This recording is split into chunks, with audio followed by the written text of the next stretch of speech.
will start with my video and later I will show PPTs. Okay. Okay. Thank you. So good afternoon, everyone. My name is Tribhuvan Narayan Bhattacharjee, and I'm a student of Tripura University. My roll number is 40608079, and in this micro teaching session is designed for MA level students, because the concept of discourse, which is the topic which I have chosen to teach here, is a concept that is very theoretical and abstract idea that requires prior exposure to critical thinking, philosophy and theory. So the title of my presentation is Who Decides What is True? Understanding Discourse. So let's begin with what is discourse. So discourse in very simple words is any act of representation in speech, writing, ads or memes, or even painting. Painting, for example, Mona Lisa is another example, that influences people and organizes knowledge. So this is what is called discourse in simplest terms. Okay, the way we use language in practice and the way language shapes our thinking. So for example, there is a commercial ad that says mutual funds are subject to market risk. Please read the offer document carefully before investing. So as you can see, the statement looks like very okay, but it's actually not. It looks neutral, but deep inside, underlying it actually it is manipulative. Okay, it is crafted to persuade and protect the company legally. So this is what is called discourse in simplest terms. So Michael Foucault gave the idea of discourse, and Norman Fairclough methodologizes the theory, makes the theory a method to critically analyze literature as a discourse. So we will like to now I would like to discuss the features of discourse. Just two features. Discourse is domain specific. Okay.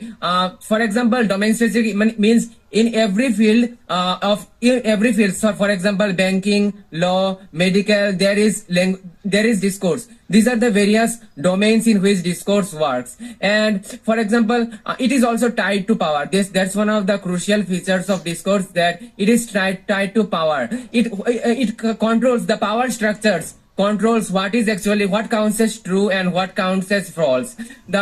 We will go deep into that in the next when I'm going to say next things. So what is discourse analysis? So discourse analysis is something that Norman Fairclough gives a methodology of it, and it studies how language works in society. It finds when you read a book or any literature or anything, after reading it carefully, critically examining it, you see the hidden structures underneath it. You find the hidden meaning in literature, like how the power structures control literature.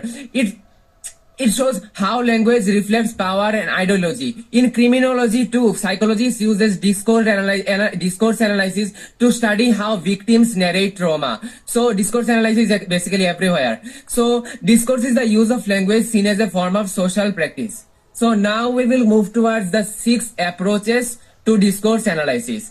I will just name them. So the number 1 is conversational analysis. It studies everyday talk that we talk.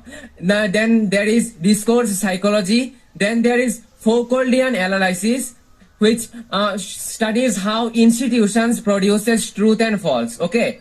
Then there is intersectional sociolinguistics. And later comes the 5th number is Bakhtinian analysis, which we'll study in the future, and critical discourse analysis. Okay, so now we are going to understand the practical application of discourse. This is very important for you to understand, because we are living in a practical life, and how practically this thing of discourse works. I'm going to give you a very simple example. I'm going to say a line. Civilization is a discursive strategy. Okay, so how is civilization a discursive strategy? See, when the colonizers, for example, if you have read Heart of Darkness in the second semester, right? So in Heart of Darkness, we see how colonizers came to invade the land of the indigenous people. They refer to the people as others. They refer to the people as bestial and like indigenous tribals. Okay, they are not naturally tribals, etc. This is a self-constructed. This is discourse. How discourse is working. Civilization is a discursive strategy used by the colonizers to invade the land of the people of those forest people, of course, and they level them as tribal, which is not true eternally, but they label them as tribal, and this is called the discursive act of power. Another example of it is there is a in many of the Amul companies show happy cows gives us milk, okay, but the reality of dairy industry, as we most of you do not know, in the dairy industry cows are like no happy. So that's why. So this is discursive strategy to make us feel comfortable. Now we are going to discuss the Foucault's work of discourse. So Foucault, Michael Foucault, of course, wrote so many works of discourse, and it is very important for you to understand and note down. So Archaeology of Knowledge is one of his works. Number 2 is Order of Things. In Order of Things, Foucault say that in every society, the production of discourse is controlled, selected, organized by the procedures of exclusion. We will go to the procedures next, okay? Then there is another work of him which is called Discipline and Punish. And there is another work, History of Sexuality. And the last and the most important is Madness and Civilization. A lot of times questions come from the particularly madness of and civilization. So now we are going to discuss the next topic, which is 3 systems that control the production of discourse. So this is very important. In the exam, in the last exam, in third semester exam, this question actually came either in the 2 marks or in the 12 marks. So what are the 3 systems that the product discourse? Number 1 is prohibition. Certain topics are prohibited to be saying. For example, sexuality, politics, talking of them is controlled. Like in Victorian England, talking of sex isn't allowed. The people who talk about sexuality and stuffs like that in Victorian society, their works were not published. They faced, there is a word for it called I forgot that word. But anyways, this is called prohibition. For example, Woman in Love was written by D.H. Lawrence, Lady Chatterley, but this goes against the taboos, social taboos that So next thing is rejection of madness. Okay, some works are deemed as unimportant. They are categorized as. So can you find any example of it? There is an example of it. Arundhati Roy's God of Small Things. Arundhati Roy's God of Small Things was elevated to a new status by giving it the Booker Prize. It was actually basically a translation, as most of you know, and it was elevated to the status of, it was canonized. So that, and this is canonized, and some works are deemed as unimportant. For example, important works includes the works of Dalit Umesh. A very few Dalit writers, Dalit women writers written are found in history because they are not categorized as important. This is the rejection of madness. Another example of is Don Quixote. In Don Quixote, in Cervantes' Don Quixote, we see how Don Quixote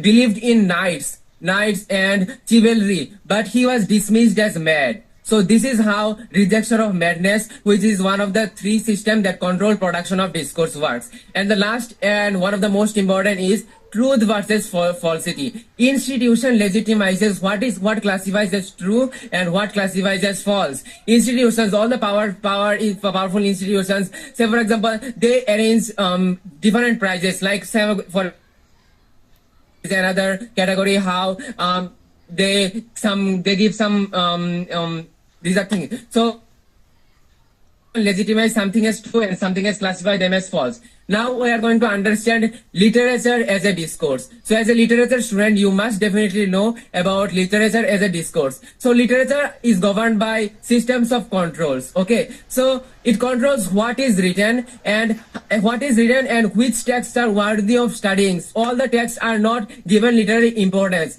So that's one of the reasons in MS studies or in any other domain we see specific texts which are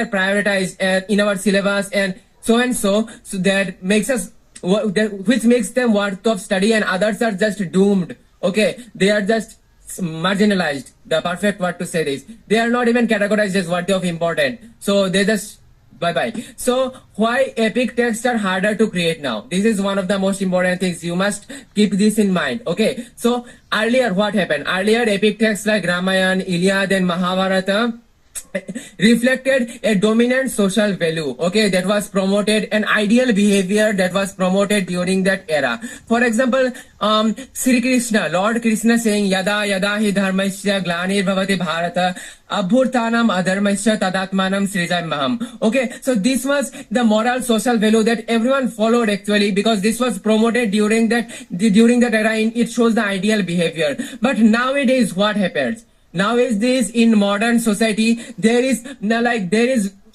multiplicity of opinions. Everyone is sharing their own opinions on Instagram, Twitter, Facebook, everywhere. In some says this is right, some says this is right. So there is too much of opinions, and this is one of the reasons why there is no synthesis of consciousness. The perfect term, synthesis of consciousness. There is no, before there was synthesis of consciousness and there was a unified vision. Everyone believed that something is moral. There is the moral lining. True, everyone believes it. But now there is like, everyone has their own opinions. Like, this is what modernism, postmodernism condition is, and how, this is one of the reasons why we cannot create epic text now. Films like Bahubali, even though it shows the heroic characters, but it's just a spectacle. It's just a mere entertainment, not for moral guidance like Iliad, Mahabharata, Ramayana did before. Okay, so now we're going to understand what gradually comes, that is late capitalist discourse. Okay, so what do you mean by late capitalist discourse? So what happens in late capitalist discourse? Things are sold and bought. Okay, we are consumers and we just buy things, and this is how it works. Tribhuvan, may I interrupt you a bit here? Please, you must also remember that there is a time limit for your presentation. Okay. So I just finished it in 3 minutes. Finished it in 3 minutes. Okay. Yeah. So Jeremy Bentham was a person who gave the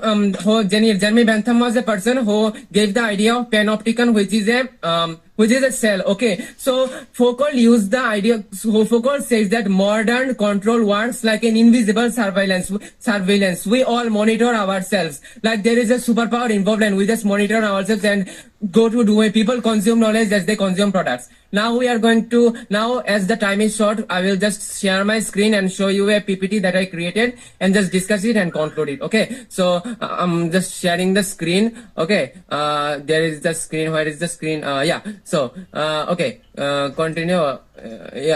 Start now. Okay. So I'm going to share the screen right now. Okay. Just 1 minute. Not even 1 minute. Less than 1 minute. And where is there is the PPT. I'm going to show it. Opening the presentation. Just hold on. Is it opening? Yeah.